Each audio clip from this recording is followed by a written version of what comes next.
성경 안에 롤 모델이 있어요. 정말 도저히 감사할 수 없는 상황 속에서 하나님 앞에 감사하며 기도했던 롤 모델, 그가 바로 다니엘이었는데, 오늘 본문을 제가 다시 한번 세 가지로 표시를 했는데 제가 읽겠습니다.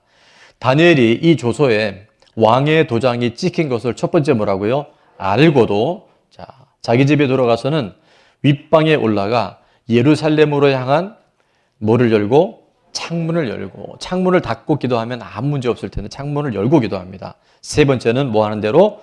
전에 하던 대로 하루 3번씩 무릎을 꿇고 기도하며, 자, 그의 하나님께, 다시 한번 다 같이 읽겠습니다. 시작. 그의 하나님께 감사하였더라. 아멘. 도저히 감사할 수 없는 상황인데 어떻게 다니엘은 그곳에서도 감사하며 기도했을까? 자, 첫 번째입니다. 다니엘의 감사 기도는요, 첫 번째, 알고도 드린 감사의 기도였어요. 뭐하고 드렸다고요? 알고도 드린 감사 기도였어요.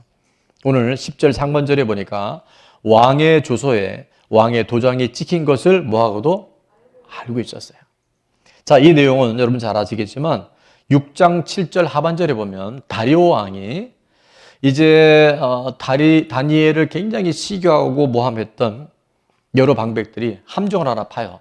한 달 동안 다리오 왕 외에 누구 신이나 사람에게 기도를 하면 반드시 처형할 것인데 그것이 사자굴에 던져놓을 것이다라는 법령을 발표하는데 이게 바로 함정이고 모함이었었어요. 자, 7절을 제가 읽습니다. 왕이여, 그것은 곧 이제부터 30일 동안에 누구든지 왕 외에 어떤 신에게나 사람에게 무엇을 구하면 사자굴에 던져놓기로 한 것이니이다. 다리오 왕 외에 어느 누구이든지 어떤 신이든지 기도하게 되면 결국 죽이겠다라고 하는 법령이 발표됐어요. 그런데 다니엘은 이 내용을 알았습니까? 몰랐습니까? 알고도 그는 기도했어요. 감사하며 기도했어요. 죽을 것을 알고도 기도했던 다니엘의 감사 기도. 손해볼 것을 알고도 하나님이 살아계시기에 하나님 앞에 했던 감사의 기도. 세상 사람들에게 비난받고 무시당할 것을 알고도 했던 감사의 기도가 하나님이 정말 기뻐하시는 감사의 기도인 줄 믿습니다. 오늘 다니엘은 죽을 것을 알고도 비난받고 손해볼 것을 알고도 기도하되 감사함으로 말미암아 하나님 마음에 딱 맞는 믿음의 주인공이 된 줄로 믿습니다. 저런 일들이 이미 우리 가운데도 허락된 줄로 믿습니다. 자, 두 번째, 감사할 수 없어 드렸던 다니엘의 감사 기도는 뭔가 하면요, 성전 중심의 감사 기도를 드렸습니다. 다니엘서 6장 10절 중반절에 보니까 예루살렘으로 향한 창문을 열고 라고 얘기해요. 어디로 향한? 예루살렘. 예루살렘에 뭐가 있을까요? 성전이 있었어요. 자, 성전을 바라보며 창문을 닫고 기도해도 됐을 텐데 그가 창문을 열고 기도한 건 뭐냐면 내가 어떤 상황 가운데더라도 하나님 중심, 예배 중심의 삶을 살겠다는 성전 중심의 믿음의 결단이 바로 예루살렘을 향하여 창문을 열고 기도하되 감사한 기도인 줄로 믿습니다. 성전 중심이 뭘까? 많은 해석이 있겠지만 저는 두 가지로 요약을 해봅니다. 그게 뭐냐면 바로 예배 중심, 공동체 중심이에요. 아까도 말했지만 얼마든지 개인적으로 예배 드릴 수 있겠죠. 창문 닫고 드릴 수도 있겠죠. 인터넷으로 예배가 가능한 시대가 코로나로 인해서 허용된 것처럼 우리가 오해할 수 있어요.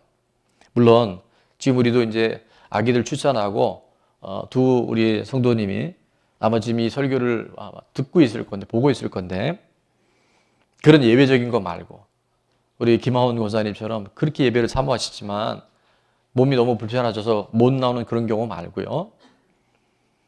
내가 몸으로 나올 수도 있고 안 나올 수도 있음에도 불구하고 타협해서 인터넷으로 예배 드리는 것은요, 사실 예배라고 보기는 어렵습니다. 어제 우리 저녁에 정선희 집사님의 간증 들었잖아요. 본인이 꽤나 믿음인 줄 알았는데 집에서 설교를 들어보니까, 예배를 들어보니까 설교 들으면서 뭐 했다고요? 커피를 타 마시고 있는 해괴망측한 예배자의 모습. 다 여러분이 경험하셨을 것 같아요. 그래서 제가 이렇게 표현을 해봤습니다. 예배는 현장 예배가 진짜 예배입니다. 여러분이 현장을 잊어버린 예배는요, 갈수록 타협되어지고 그 믿음이 소실되는 것을 이미 여러분이 경험하셨을 거예요. 오늘 보니까 새가족들이 많이 오셨는데 아마 여러분이 그래서 갈급해서 이 현장 예배 오시지 않았나 생각이 들어요. 자, 어쨌든 예배를 우리가 하나님 성전에서, 이 성전이 교회는 아니지만 하나님이 정하신 장소에서 예배 드리는 것은 진정한 예배고요. 하나님이 기뻐 받으시는 예배인 줄 믿습니다. 여러분, 이제 원치 않지만 예배를 드릴 수 있는, 예배를 그렇게 드릴 수밖에 없는 시대가 올 수도 있어요. 근데 그때 말고 지금처럼 우리가 마음만 먹으면, 내가 결단하면 예배 드릴 수 있을 때 여러분이 예배하는 것이 다니엘과 같이 감옥에 갇혀서 그토록 그리던 성전을 향하여, 예루살렘을 향하여 창문을 활짝 열어놓고 죽을 것을 알고도 기도하는, 여러분, 그래서 오늘의 이 예배와 우리가 하나님 앞에 드리는 이 감사의 기도가요, 환경을 뛰어넘고 살아계신 하나님을 어떤 상황 가운데서도 경험할 수 있는 놀라운 기회가 되는 줄 믿습니다. 히브리서 10장 25절은 이렇게 말씀하죠. 모이기를 패하는 어떤 사람들의 습관과 같이 하지 말고, 지금 그 시대가 오고 있는 거예요. 점점 모이기를 피합니다. 꼭 교회 가면 안 돼. 영상으로 예배드리고 온라인 헌금하고 다 할 수 있다고 얘기하는 성경은 분명히 말해요. 모이기를 피하는 어떤 사람들, 이 어떤 사람들이 문제입니다. 자유주의 신학, 무교회주의, 사단의 어떤 공격에서 와장창 무너질 수밖에 없는 그 약점을 알고 있는 불신 세력들에 의해서 점점 모이기를 피하는 습관들이 보편화되고 있어요. 성경은 분명히 말씀하죠. 그런 사람들의 습관과 같이 뭐 하지 말고, 그렇게 하지 말고, 타협하지 말고, 오직 뭐하여? 권하여. 여러분, 서로 격려해야 돼요. 권면해야 돼요. 그래서 제가 우리 리더들한테 부탁을 해요. 이번 50일의 기도도 환경적으로 못 나오는 분들 빼고 본인이 조금만 마음을 먹으면, 결단하면 참여할 수 있는 분들은 같이 우리 권면했으면 좋겠습니다. 왜 그럴까요? 모일 때요, 강력한 성령의 임재가 있어요. 혼자서 예배 드릴 때는 상상할 수 없는 하나님의 기름 부으심이 그 현장 가운데 있다니까요. 귀신이 떠나갑니다. 불치병이 고침을 받아요. 여러분, 이걸 내가 경험하지 않고, 내가 맛있는 음식을 먹지 않고 내가 행복하다, 건강하다, 그것이 어불성설인 것처럼 하나님의 나라는요, 말이 있지 않고 어디 있다? 능력이 있는 거예요. 오직 권하여 그날이 가까움을 볼수록, 이제 주님 오실 날, 주님 앞에 갈 날, 갈수록 가까워집니다. 근데 그날이 가까움을 볼수록 더욱, 우리 한 번만 더 올려볼까요? 25절에 그날이 가까움을 볼수록 더욱 뭐 하자고요? 그리하자가 뭐예요? 모이게 힘쓰자는 거예요. 여러분이 원해도 예배 드릴 수 없는 시간이 온다니까요. 건강에 문제가 생길 수 있고요, 환경에 어떤 장애가 올 수 있어요. 그때 가서 지금 이 예배가 얼마나 중요한지를 후회하지 말고 오늘 예배 드릴 수 있을 때 하나님께 예배하는 것이 최고의 지혜자이고 하나님의 은혜를 누리는 자인 줄로 믿습니다. 자, 새로 오신 분들한테 옆에 분하고 인사 잘하면 참 그게 기분 나쁘다 그러는데, 그래도 제가 좀 짓궂은 데가 있어요. 자, 옆에 분에게 있을 때 잘합시다 인사하겠습니다. 있을 때 잘합시다. 지금 우리 인사한 이분이 영원토록 같이 있는 건 아니잖아요.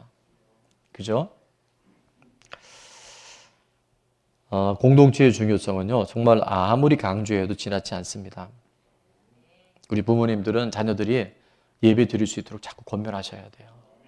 그 아이들에게 학원도 많이 보내고 좋은 대학 보내려고 하지 마시고, 그 아이들에게 스펙 쌓으려고 안정된 직장 이런 거에 여러분 매이지 마시고요, 그 아이들에게 예배를 유산으로 물려주면요, 그 아이들은 하나님께서 책임져 주셔요. 여러분, 공동체가 얼마나 중요한지 몰라요.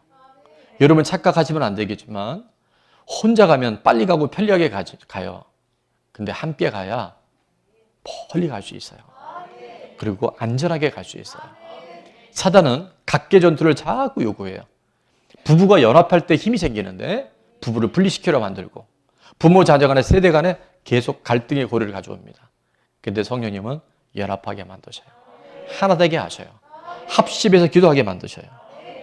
마태복음 18장 20절은 이렇게 말씀하죠. 두세 사람이 내 이름으로 모인 곳에는 나도 그들 중에 있느니라. 여러분 이 공동체가 얼마나 중요한지는 공동체의 맛을 본 사람들만이 누릴 수 있어요. 성전에 모여서 함께 예배하고 특별히 소그룹 공동체가 함께 삶의 어려움과 기도 제목들을 나누잖아요. 감사 제목들을 공유하잖아요. 1 더하기 1은 1이 아니고요. 1 더하기 1은 3이 될 수도 있고 5가 될 수도 있고요. 1 더하기 1 더하기 1은 3이 아니고요. 10이 될 수 있고 100이 될 수 있어요. 지금은 융합시대입니다. 여러분이 스마트폰이요. 전화기 들어가 있죠. 컴퓨터 들어가 있죠. 또 뭐 들어가 있습니까? 은행도 들어가 있어요. 뭐 있어요? 카메라, 맞아요. 카메라. 옛날에 우리 막 디카 막 이런 거 들었는데 그런 게 뭐가 필요해요? 이게 융합이란 말이에요. 지금은 융합 시대예요. 여러분 혼자 살아가는 시대가 아니라 특별히 사단의 이 극심한 공격이 있을 때는요. 여러분의 공동체 안에서 한 몸을 이루는 거.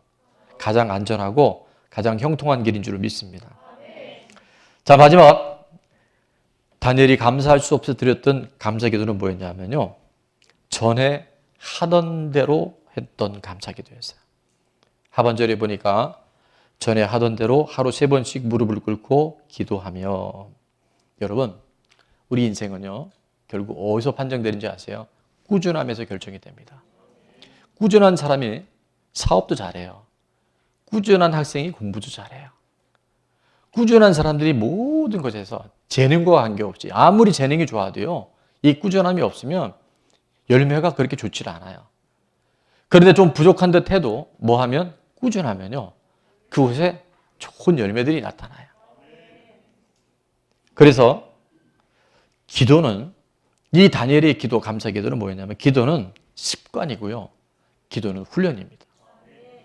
그래서 우리가 21일 다니엘 기도를 하고 50일 기적의 상식이 되는 50일의 기도를 하는 이유는 이게 근력을 키우는 거예요. 은사는 선물로 주시지만 영권은 임상으로 받는다니까요. 여러분이 꾸준하게 하나님 앞에 나와서 기도하고 꾸준하게 감사할 때 하나님께서 영권과 영역을 주셔요. 돈 따라가면 돈 때문에 여러분 눈물 흘릴 일이 오지만 주님 따라가고 말씀 따라가고 하나님의 약속을 따라가고 하나님이 우리에게 허락하신 것들을 붙들기 시작하잖아요. 그럼 어떤 일이 있느냐? 돈이 따라와요. 사람에게 인정받으려고 인정욕구 찾지 말고요. 하나님께 인정받으려고 해보세요. 사람을 붙여주셔요. 그래서 영권 가진 자가 인권을 갖게 되고 인권을 가진 자들이 물권을 부여받게 돼 있어요. 쉬워요? 어려워요? 생각하기 나름이에요. 근데 이게 쉬운 것 같은데 영적인 일이기 때문에 사실 만만치 않아요. 근데 다니엘은 그거를 살아냈어요. 믿음의 사람은 그걸 다 돌파하고 살아갑니다. 이번 9기 50일이 시작하면서 많은 영적 저항들이 있는 걸 봅니다. 다른 때하고 달라요. 이 급이 다른 녀석들이 공격이 들어오는 거예요. 근데 정말 놀라운 것은 뭐냐면 공격은 더 심한데 저항은 더 강한데 제가 느끼는 그 체감 지수는요. 너무 수월한 거예요. 여러분 이걸 뭔지 아세요? 엄청난 지금 사단의 시험과 공격들이 오는데요. 제가 느끼는 그 공격 지수, 체감 지수는요. 정말 너무 쉬운 거예요. 그렇게 생각해 봤어요. 이게 왜 가능할까? 처음에 제가 예를 들어서 이게 뭐 없나? 예. 이게 한 10kg쯤 되는 아령이라고 쳤을 때 이게 얼마나 힘들겠어요. 그죠? 한번 드는 것 자체가 팔과 근육과 인대가 다 땡기고 아플 거예요. 그러나 조금이나 들었어요. 오늘 한 개 들었어요. 내일은 한 개를 들 때 조금 더 들었어요. 모레부터는 한 개쯤은 이렇게 들었어요. 자, 근육의 입장에서는 분명히 고통이고 분명히 불편함이 맞죠. 그러나 힘이 들 때 뭐가 생긴다? 힘이 생기는 거예요. 8기까지 우리가 50일의 기도를 하면서 제 안에 영적 근력이 생긴 걸 봅니다. 이번에 주제가 감사인데 감사의 근육을 키우니까요. 도저히 감사할 수 없는 일들인데 저는 감사가 생겨나는 거예요. 아, 이렇게 힘든 일이 있는 거 보니까 하나님 정말 힘 좀 쓰시겠구나. 하나님이 천사들을 많이 동원하시겠구나. 여러분 그게 믿어지는데 어떡할 거예요? 그게 제 삶의 실제가 되는데 어떡할 거예요? 저는 이것이 담임 목사 한 사람의 전유물이 아니라 우리 공동체 안의 모든 성도님들이 여러분의 모든 가정들 안에, 여러분의 자녀들 안에, 여러분을 만나는 이웃들에게도 흘러가면 좋겠어요. 그렇게 돼야 될 줄로 믿습니다.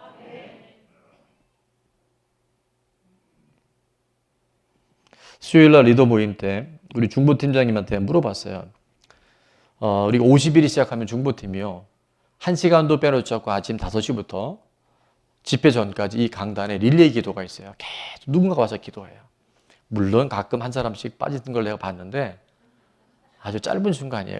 근데 거의 계속해서 기도가 살아있어요. 그래서 제가 지난 기수와 이번 기수의 차이가 뭐 어떻습니까? 그랬더니 지난 우리 8기 때는요. 그 칸을 메꾸기 위해서, 그 시간을 메꾸기 위해서 굉장히 힘들었대요. 근데 9기는 너무 수월하대. 차고 넘친대요.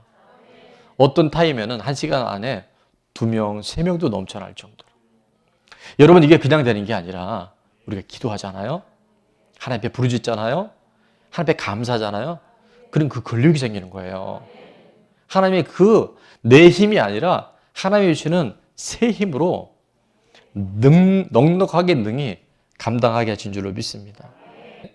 지난 주일날 우리가 함께 나눴던 말씀처럼 하나님은 모든 걸 다 아시잖아요. 우리보다 우리를 더 사랑하시잖아요. 그러면 하나님께서 우리에게 허락한 시험들은요, 절대로 뭐하지 못할, 감당하지 못할 시험 주신 적이 없어요. 고린도서 10장 13절은 이렇게 말씀합니다. 사람이 감당할 시험밖에는 너희가 당한 것이 없나니 오직 하나님은 뭐하사? 미쁘사. 여기서 미쁘사라는 건 신실하다는 거예요. 실수하지 않으신다는 거예요. 오직 하나님은 미쁘사 너희가 감당하지 못할 시험 당함을 뭐하지 아니하시고 허락하지 아니하시고. 이게 누구 말이에요? 하나님이 믿음의 사람들에게 성령의 감동을 통해 주신 하나님의 약속의 말씀이에요. 시험 당함을, 감당하지 못할 시험 당함을 절대 허락하지 아니하시고. 자, 다 같이 나머지 읽겠습니다. 시험 당할 시작. 시험 당할 즈음에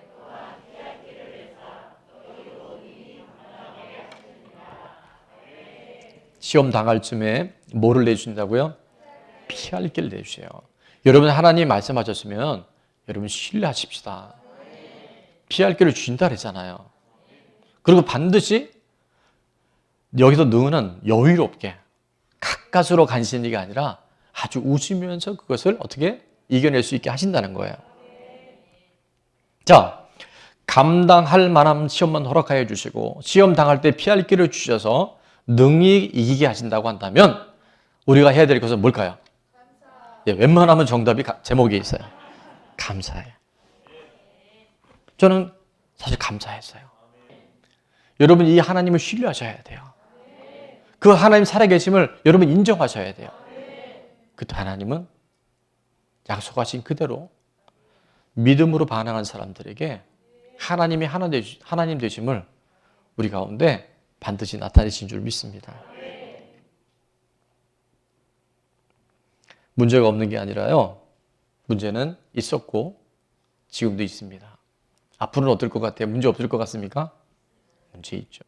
시험은 끊임없이 있습니다. 아마 오늘도 예배를 드리는 우리들 안에 시험거리 없는 사람이 없을 만큼 시험은 끊임없이 있어요. 자, 문제 없는 인생 없고 시험이 없는 사람 없지만 제가 이렇게 글을 써봤어요. 감사하는 사람에게 문제는 더 이상 문제가 되지 않습니다. 감사하는 사람에게 시험은 더 이상 시험이 안 돼요. 이걸 통해서 하나님이 어떤 분인가를 우리가 격하게 경험할 수 있는 기회가 되는 줄로 믿습니다. 여러분, 우리가 이 땅에서요, 응답받았다, 문제 해결됐다, 또 있다니까요. 그게 아니라 정말 우리가 살아가는 목적이 분명해야 돼요. 우리는요, 이 땅에 행복의 목적이 되면 안 됩니다. 우리는 구별된 삶을 살아야 돼요. 우리는 세상 속에 살지만 세상 사람이 아니라는 것. 그래서 행복이 아니라 우리는 거룩한 삶을 추구해야 돼요. 우리는 문제 해결이 아니라 성공이 아니라 날마다 구원을 생각해야 돼요.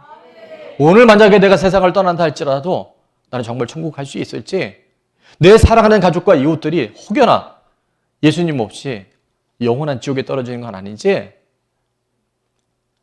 성공이나 문제 해결이 아니라 우리는 구원에 우리 궁극적인 목적이 있어야 하는 줄로 믿습니다. 우리가 기도 응답되고 치료받고 문제 해결되는 것이 아니라 이 땅에 살지만 우리는 하나님의 자녀라는 것을 분명히 기억하고 성공이나 이 세상에 추구하는 어떤 것들이 아니라 바로 날마다 내가 구원받은 하나님의 자녀로 그 구원을 선포하고 전파하는 그 삶을 살아가고 있는지를 우리는 점검해 봐야 할 줄로 믿습니다. 그것을 통해서 하나님 살아계십니다. 하나님이 정말 우리 아버지십니다. 여러분 그 구원에 이르는 기쁨, 잠시 있다가는 나가내고 아침 안개가 있을 것 같은 인생인데 영원한 천국과 영원한 지옥이 있다면 나의 죽음 위의 삶은 어디서 보낼 건지, 내 가족들은 어디가 있을 건지 우리가 심각하게 질문해 봐야 된다는 거예요. 문제와 시험을 통해서 하나님이 살아계시고 예수님을 영접하는 자들에게는 오늘도 우리가 세례식을 할 텐데 하나님의 자녀가 되는 권세를 주셔서 불안해하지 말고 맨날 쫄지 말고 안 되면 어떡하지 이러지 말고 망해도 제가 그래서 우리 부인 집사님한테 그랬어요. 실패하지 않는 것이 가장 큰 실패다. 중요합니다. 여러분 인생 살면서 하나님 말씀을 붙들고 있는데 실패할까 봐 두려워하는 것은요. 그게 실패예요. 실패하지 않을 뿐더러 실패해도 하나님 붙들어 주셔요. 그게 자녀됨의 권세라는 거예요. 당당한 거예요. 그럴 때 예수님을 전할 수 있죠. 나도 맨날 쫄며 살면서 가서 복음 전하면 뭐라는 줄 아세요? 너나 잘하라. 너나 잘하라. 다니엘은요.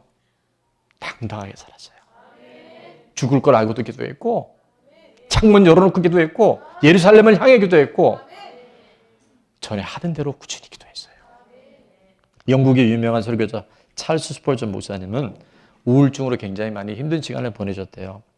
여러분 우울증이 오면 불면증이 동반되고 불면증이 동반되면 공황장애 올 수 있습니다. 자, 스펄전 목사님이 이 우울증을 극복한 비결이 뭘까요? 예, 감사합니다. 별빛에 감사하니까 달빛 주시고 달빛에 감사하니까 햇빛 주시고 햇빛에 감사하니까 영원히 꺼지지 않는 생명의 빛을 주셨다라고 고백합니다. 자, 그래서 찰스 스펄전 목사님의 감사 10계명이 있는데요. 제가 빨리 첫 번째 생각이 감사합니다. 생각을 잘 해보십시오. 두 번째 작은 것부터 감사하십시오.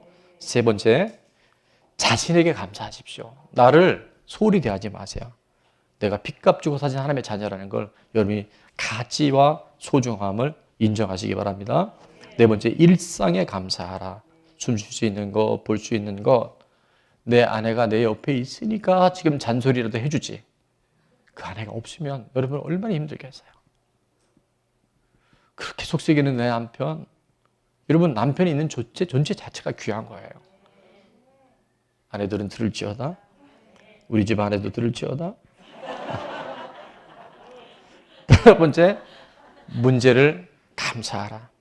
문제는 변장된 축복이다라고 말합니다. 여섯 번째, 더불어 감사하라.